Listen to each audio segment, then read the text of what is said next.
Industry ഹിറ്റായിട്ട് തിയേറ്ററിൽ മുന്നോട്ട് പോവുകയാണല്ലോ ലോക എന്ന് പറയുന്ന ചിത്രത്തിന് 26ാമത്തെ ദിവസം തിങ്കളാഴ്ച ബോക്സ് ഓഫീസിൽ എന്ത് സംഭവിക്കുന്നു എന്നും അതോടൊപ്പം തന്നെ സിനിമയുടെ total world wide Kerala collection എവിടെ ചെന്നെത്തി എന്നൊക്കെയാണ് നമ്മൾ ഈ വീഡിയോയിലൂടെ നോക്കാൻ വേണ്ടി പോകുന്നത്.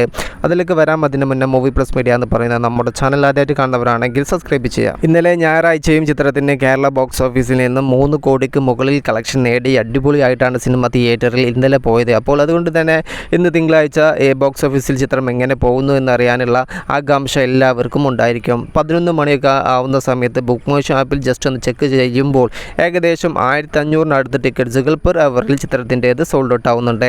26ാമത്തെ ദിവസം വർക്കിംഗ് ഡേയിലും സിനിമയ്ക്ക് ബുക്ക് മൈ ഷോ ആപ്പിൽ ട്രെൻഡിങ്ങിലേക്ക് എത്തിപ്പിടിക്കാൻ സാധിക്കുന്നു എന്നുള്ളത് ശ്രദ്ധേയമായ കാര്യം തന്നെയാണ്. കാരണം വർക്കിംഗ് ഡേ ദിവസങ്ങളിൽ പൊതുവെ തിയേറ്ററിൽ അങ്ങനെ പകൽ ഷോകൾക്ക് ആളെ കിട്ടാറില്ല. അവിടെയാണ് ലോക എന്ന് പറയുന്ന ചിത്രം നല്ലൊരു സ്റ്റഡി കളക്ഷനിൽ പകൽ ഷോകൾ പതിയെ മുന്നോട്ട് പോകുന്നു എന്ന് തന്നെയാണ് ആദ്യ മണിക്കൂറിൽ നിന്നും വ്യക്തമാവുന്നത്. സിനിമയുടെ 25 ദിവസത്തെ കേരള കളക്ഷൻ 104 കോടിക്ക് അടുത്തേക്കും ചിത്രത്തിൻ്റെ 25 ദിവസത്തെ വേൾഡ് വൈഡ് കളക്ഷൻ 275 കോടിക്ക് മുകളിലേക്കും എത്തപ്പെട്ടിരിക്കുന്നു. അങ്ങനെ വലിയ ഭയാനകമായിട്ടുള്ള കളക്ഷനിലേക്ക് തന്നെയാണ് ലോക എന്ന് പറയുന്ന സിനിമ. ഇനിയും കളക്ഷനിൽ ഇടിവ് സംഭവിക്കില്ല, ഇനിയും മുന്നോട്ട് പോകുമെന്ന് തന്നെയാണ് സിനിമയുടെ ഓരോ ദിവസത്തെ സ്റ്റഡി കളക്ഷനിൽ നിന്നും വ്യക്തമാവുന്നത്. കാത്തിരിക്കൂ ലോക എന്ന് പറയുന്ന ചിത്രത്തിൻ്റെ കൂടുതൽ അപ്ഡേറ്റുകൾക്ക് വേണ്ടിയിട്ട്. മൂവി പ്ലസ് മീഡിയ, ഞാൻ ജനുജനാസ്. പുതുസായിട്ട് ആരെങ്കിലും നമ്മുടെ ചാനൽ കാണുന്നവരുണ്ടെങ്കിൽ സബ്സ്ക്രൈബ് ചെയ്യുക, സപ്പോർട്ട് ചെയ്യുക. ബൈ.